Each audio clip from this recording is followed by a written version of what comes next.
106.5. Son las 6:59. Buenos días, dominicanos, dominicanas, ciudadanos, ciudadanas del mundo. Julio Martínez Pozo, los comentarios de los temas más importantes en el programa de mayor influencia de la radio y la televisión nacional. En este miércoles 1 de mayo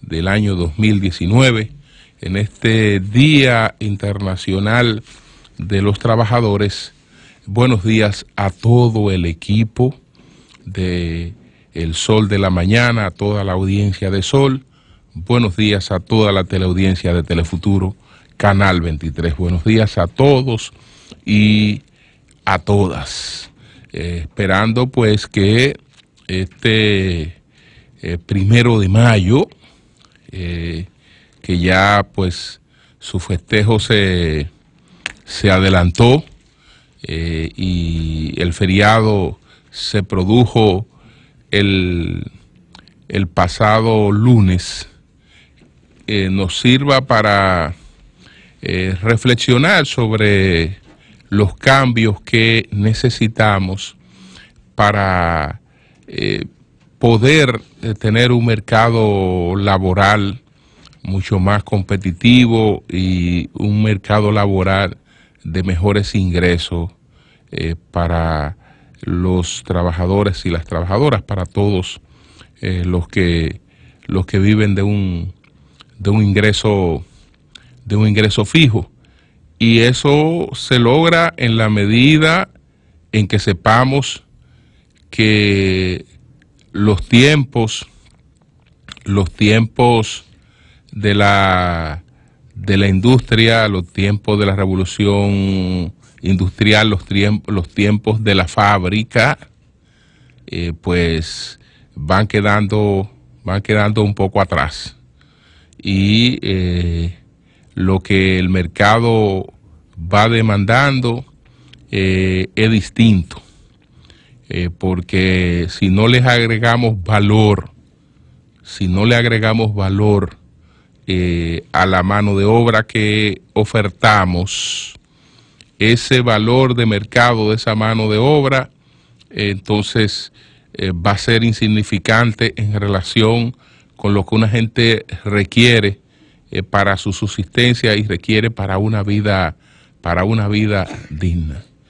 En la medida en que la automatización de los procesos sale más económica que los aportes que podamos realizar, pues estamos en una gran desventaja. Entonces nosotros tenemos que reactualizar nuestro mercado laboral, sabiendo que ya nos colocamos en época totalmente distinta, aquellos tiempos en los que la condición de obrero era también una condición política que se entendía que conduciría alguna vez a la creación de un régimen dominado por los trabajadores. Eso realmente quedó totalmente atrás. Somos parte de una sociedad, y en esa sociedad tenemos que estar en integración con todos los sectores. Y si un trabajador tiene la posibilidad de trascender, la tendrá en la medida en que sea capaz de superarse a sí mismo. Entonces, señores, miren, vamos con varios temas, entre lo que está desde luego un análisis de lo que ocurrió ayer en Venezuela. Está pues la visita de el obispo Osoria y otros obispos de la arquidiócesis de Santo Domingo al presidente Danilo Medina. la inentendible posición de Finjus, que le está pidiendo al Congreso que tomemos cuchilla para nuestra propia garganta. Y hay otros planteamientos ahí que ojalá pues, podamos tratar en el día de hoy. Anunció el ministro de Trabajo y el superintendente de Salud y Riesgos Laborales que se había producido un acuerdo por el conflicto que los médicos, las clínicas privadas y la Asociación de Especialidades Médicas quieren pues poner a cargar, quieren hacer que los usuarios lleven la peor parte. Entonces se habría llegado a un acuerdo, según ha explicado el ministro de Trabajo, que detallaremos un poco más adelante. Hay un comunicado que publica en el día de hoy la Asociación Dominicana de Administradoras de Riesgos de Salud, la ADARS. Entonces, ellos dicen, la Asociación Dominicana de Administradoras de Riesgos de Salud, ADARS, informa que los principales reclamos de la agenda del Colegio Médico Dominicano, de la Asociación Nacional de Clínicas Privadas y de las Sociedades Médicas Especializadas son competencia del Consejo Nacional de la Seguridad Social y las posturas unilaterales asumidas por los mismos perjudican a los afiliados del Plan Básico de Salud. ADARS llama a las sociedades y centros médicos a sentarse en la mesa de diálogo con el Consejo Nacional de la Seguridad Social, que es el organismo rector y superior del Sistema Dominicano de Salud, el cual tiene la facultad para decidir y trabajar de manera gremial los puntos de sus agendas, siempre en el marco de lo que manda la Ley 87-01 de Seguridad Social.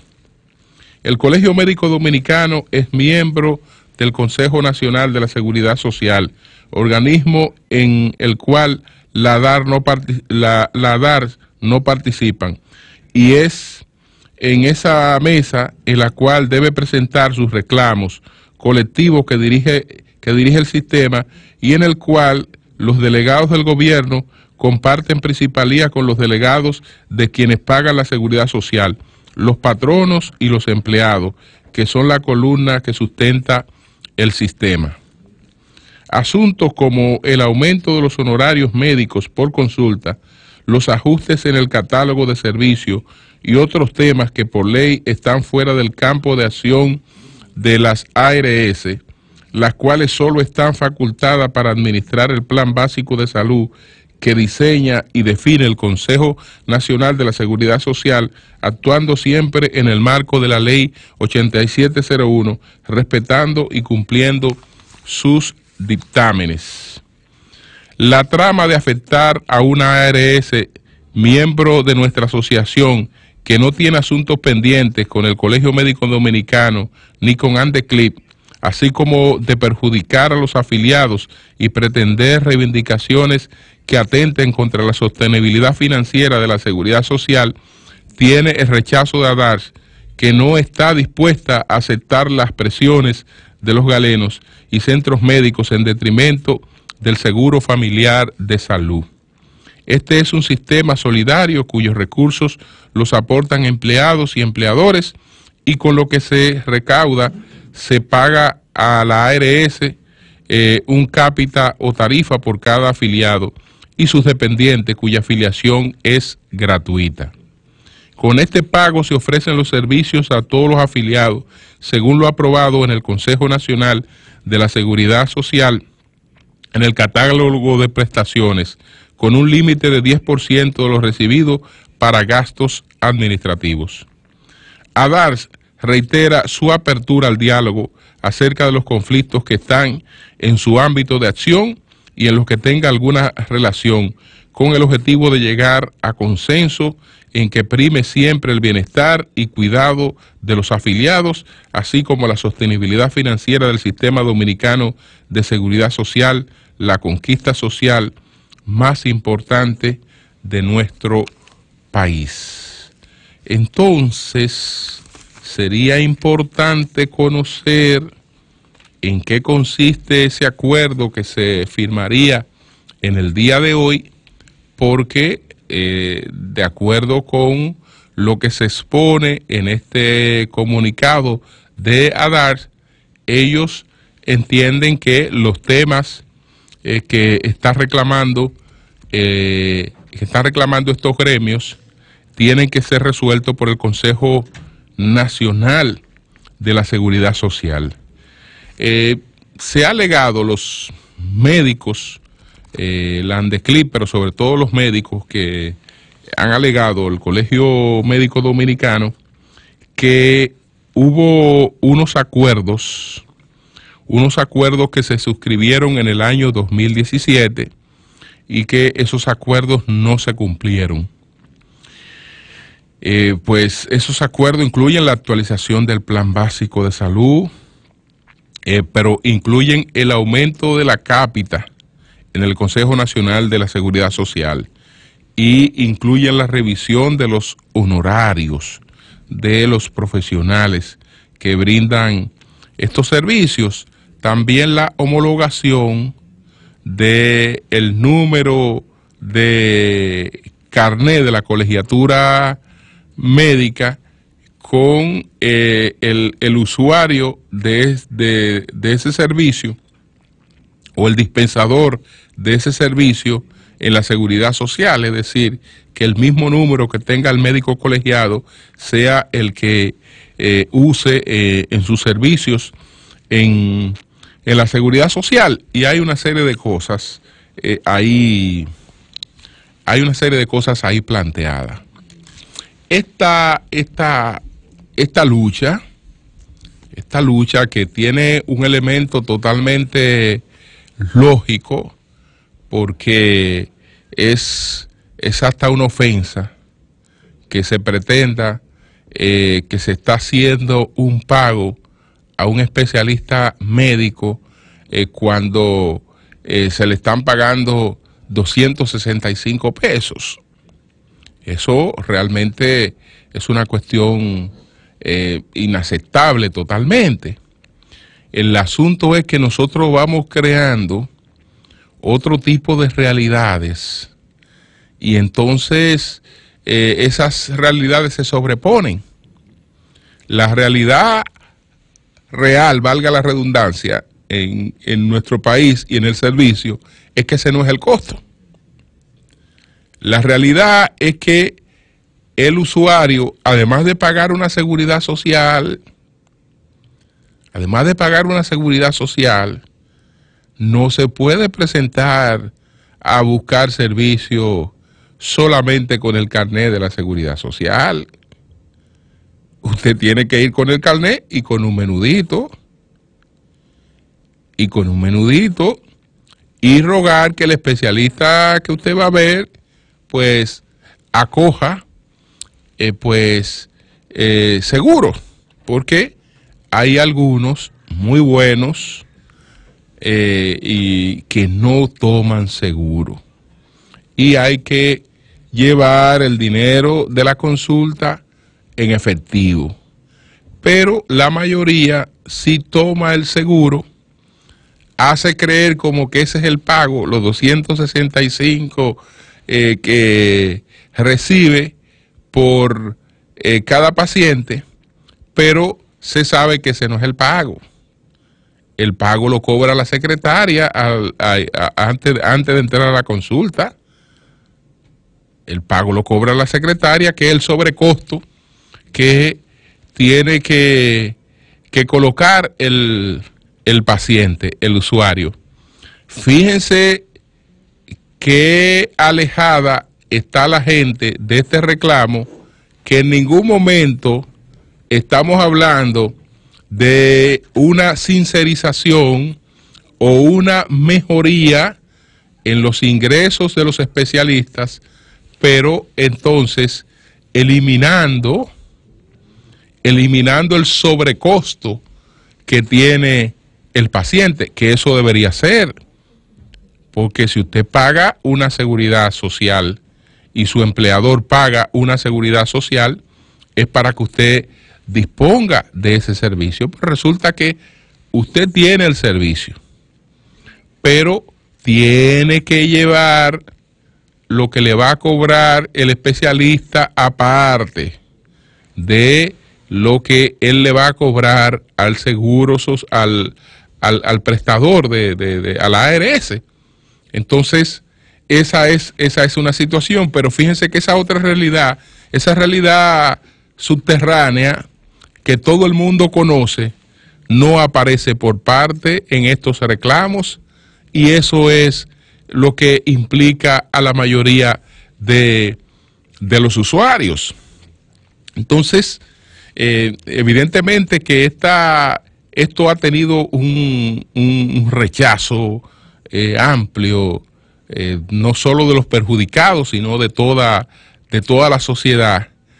Y no se puede permitir, señores, que este tipo de métodos que hacen, que convierten en víctima, ¿no?, al más débil, pues se siga reeditando en la sociedad dominicana. Entonces, ayer, por otra parte, se produce la visita de 3 obispos de la Arquidiócesis de Santo Domingo, encabezado por Monseñor Osoria, pues al presidente Danilo Medina. Entonces, bueno, estos obispos estuvieron ayer con el presidente Danilo Medina. Estuvo pues el Monseñor Osoria, estuvo Monseñor Benito Ángeles, y Monseñor Faustino Burgos. Faustino Burgos y Benito Ángeles son obispos auxiliares de la Arquidiócesis de Santo Domingo, que es bastante amplia, y a la vez tienen otras grandes responsabilidades. Entonces ayer ellos desarrollaron una reunión de trabajo con el presidente Danilo Medina, una reunión de trabajo sobre una serie de obras de la iglesia que están a cargo o que la está realizando el gobierno. Entonces, ahí estaba el director de desarrollo,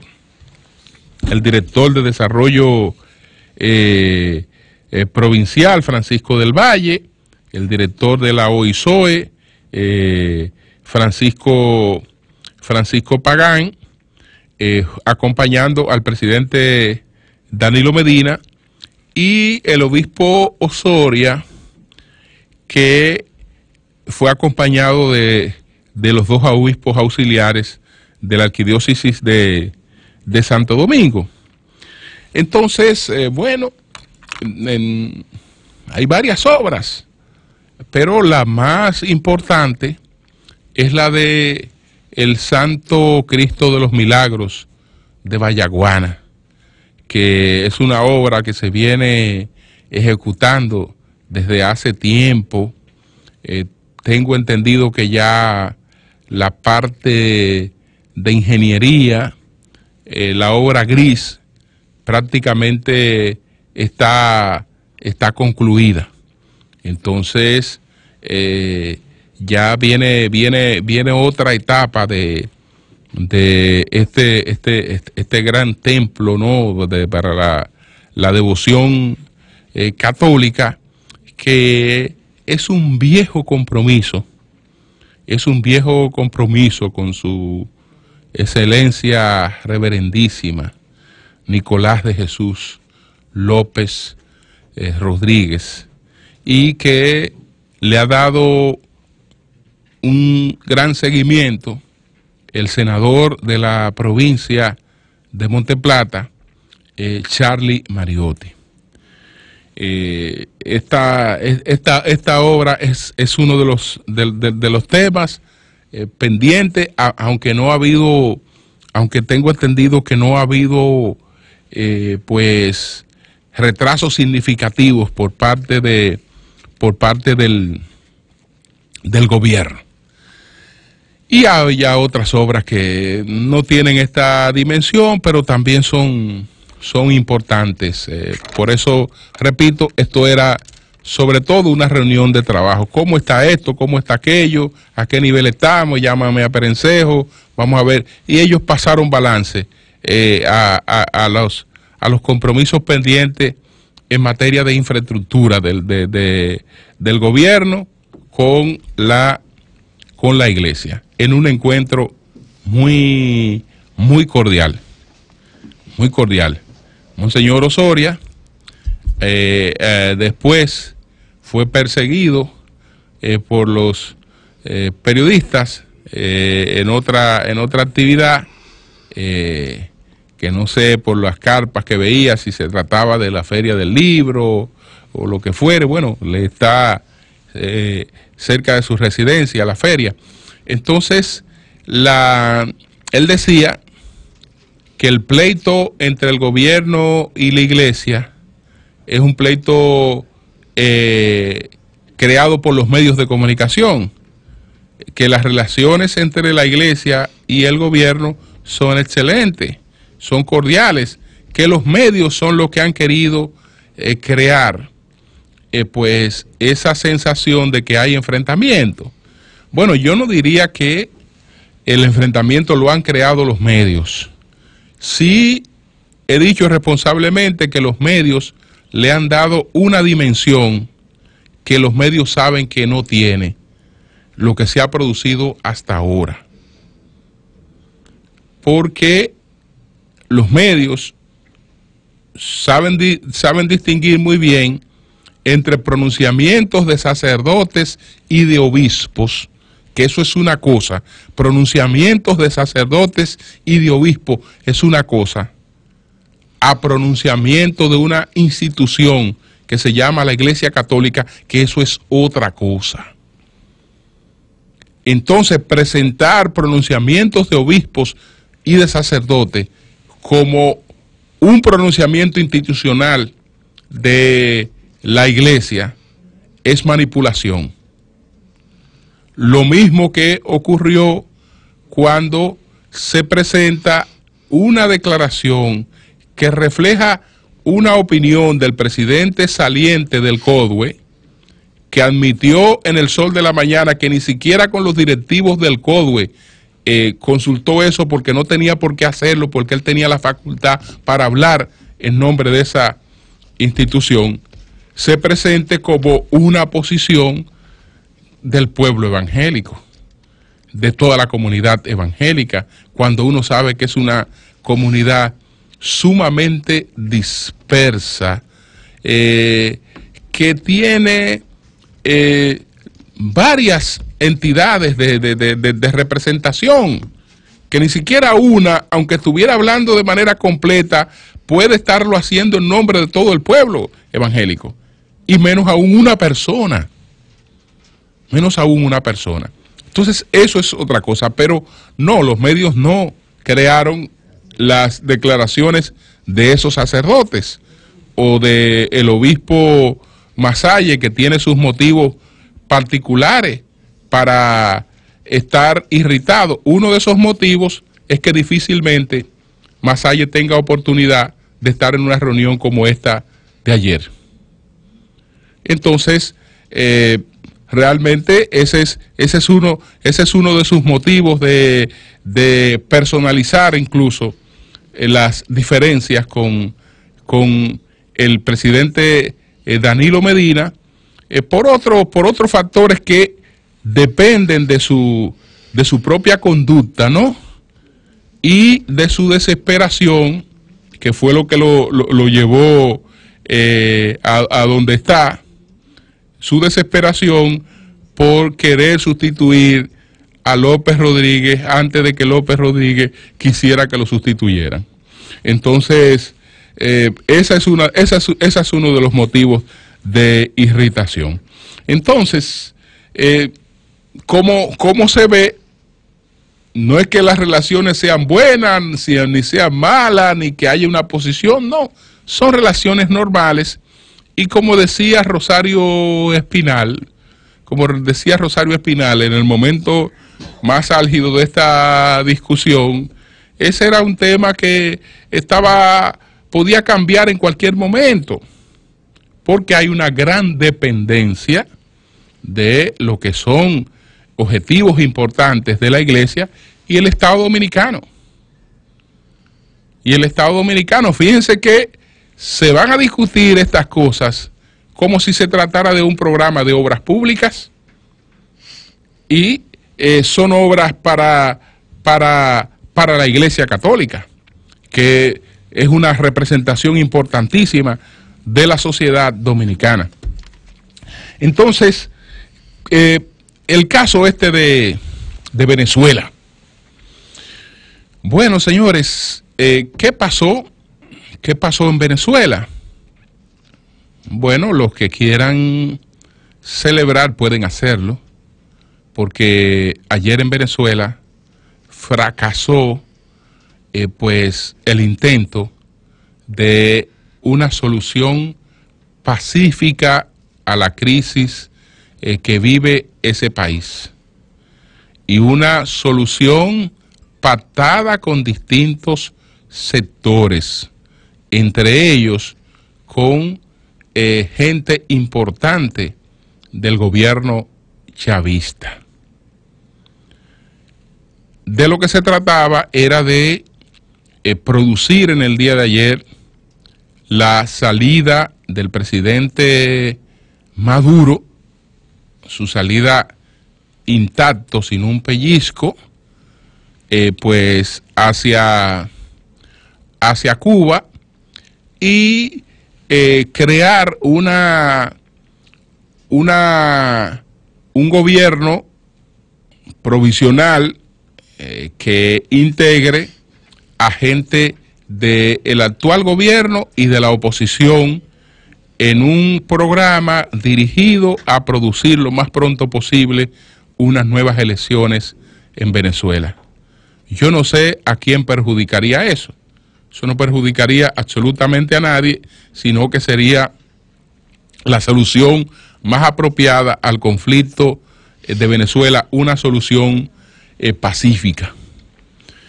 Pero ya los dominicanos, por la propia experiencia de nuestra historia, sabemos que los planes políticos para desentenderse de una tiranía, pues no siempre pueden ejecutarse tal y cual fueron concebidos.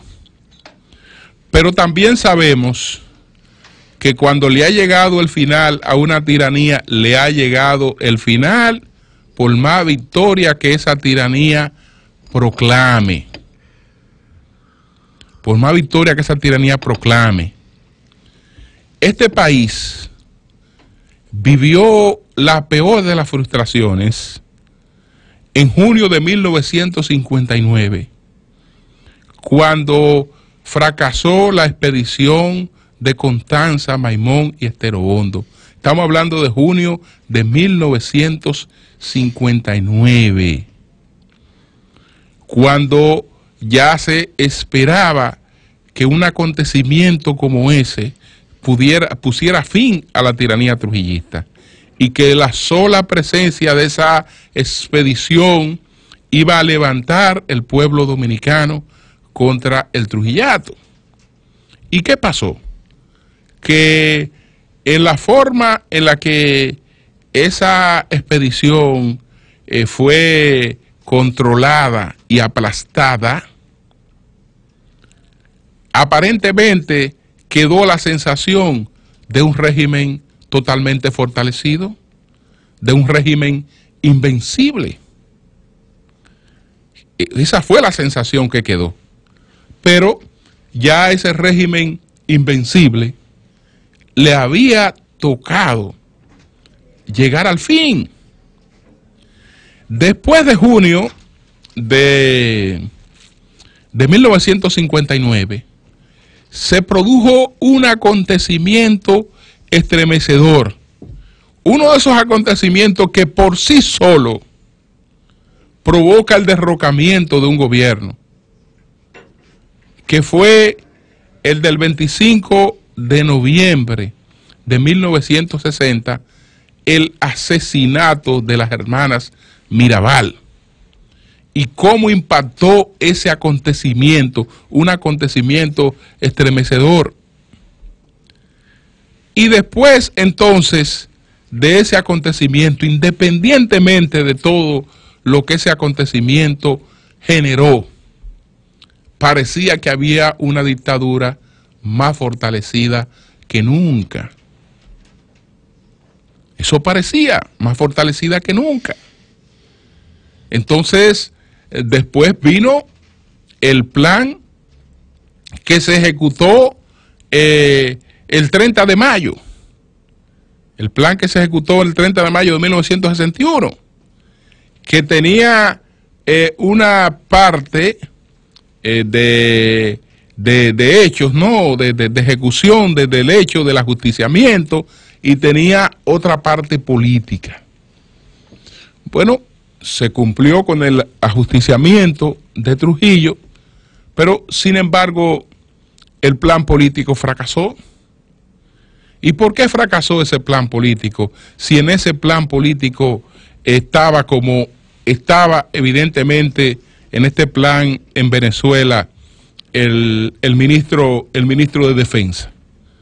Si el ministro de las Fuerzas Armadas estaba en ese plan, el ministro Pupo Román, José René Román Fernández Pupo, ministro de Defensa y sobrino político de Trujillo. La única condición que él había puesto era que le enseñaran el cadáver de Trujillo. Y ya a partir de ahí arrancaba el plan político posterior a la ejecución de la muerte de Trujillo. Sin embargo, no le presentaron el cadáver de Trujillo porque otra persona se metió de por medio. Él desapareció del contacto con los ajusticiadores de Trujillo y el plan político colapsó. El plan político colapsó, pero ese plan político evidentemente que era un plan que tenía apoyo pues en los cercanos a Trujillo, en los más cercanos a Trujillo. Entonces, en el día de ayer, pues estos acontecimientos que empezaron con la liberación de Leopoldo López, la proclama en la Carlota de Juan Guaidó, debieron también producir otros acontecimientos que lamentablemente no se produjeron. Aunque sí hubo una gran protesta, una gran movilización del pueblo dominicano, del pueblo de Venezuela, y la demostración de que Maduro está en solitario. En estos momentos no confía ni en su sombra. Ni en su sombra. Para tomarse un cafecito, él tiene que verlo colando. Y una sopa la hace él mismo. La hace él mismo. ¿Por qué? Porque el tirano sabe que le ha llegado el momento de una soledad tan patética que el peligro principal está en el entorno. No confía absolutamente en nadie porque se ha entrado en la etapa en la que todo el mundo está negociando es su salida. Es decir, cómo yo me veo hacia el futuro, qué cosas tengo, cómo estará, ¿qué garantía hay para mi familia? Etcétera, etcétera, porque ya llega un momento en que eso produce un hastío terrible, porque ahí no hay, ahí aunque le quieran poner a eso un componente ideológico, ahí no hay ningún tipo de ideología que sea un factor, digamos, de unificación. Absolutamente nada. Un gobierno que se ha quedado totalmente aislado, que la única acción que puede ejercer es la de la represión, y esa represión está cada vez más limitada, porque evidentemente que con lo que ocurrió ayer, había algo parecido a lo que ocurrió en la República Dominicana con la conspiración de Rafael Estrella Ureña, que esa gran marcha que hizo desde Santiago hasta Santo Domingo, pues no recibió ningún tipo de represión por parte de las Fuerzas Armadas, porque evidentemente que tenían también al hombre de las Fuerzas Armadas supuestamente comprometido con ellos para empujar a Estrella Ureña, pero se ignoraba que él tenía su propio plan político y que después se impuso. Entonces, vamos a ver cuál es la próxima etapa, pero no le quepa duda a nadie de que esa gente ha llegado a su fin. Eso es insostenible ya para ellos, para su familia, insostenible. Estados Unidos entiende que Rusia fue el factor final de que se opuso ayer a la salida de Maduro. Habrá que ver si los intereses rusos quedaron en el aire en medio de todo ese proceso de negociación que se había llevado a cabo, y habrá que ver cuál es el próximo paso. Pero ya eso entró en una etapa que se hace irreversible, y por más fortaleza que el fracaso de una acción como esta pueda estar aparentando, ya realmente ahí hay poca cosa que hacer. Que por cierto, ayer yo veía una paradoja en la República Dominicana. Cientos de venezolanos protestando por la situación que les ahoga. Y había un grupito de dominicanos hablando de las bondades del régimen de Chávez y defendiendo todo lo que está ocurriendo en Venezuela, denunciándolo como una conspiración. No sé por qué ellos no intercambian con esos venezolanos que han tenido que salir huyendo de su país y se ponen ellos un ratito en la media de los otros. Porque apoyar, señores, que una gente no pueda vivir en su país y que una gente tenga que sacrificar hasta su mascota porque no la puede alimentar, eso es inhumano, totalmente inhumano. Cambio y fuera.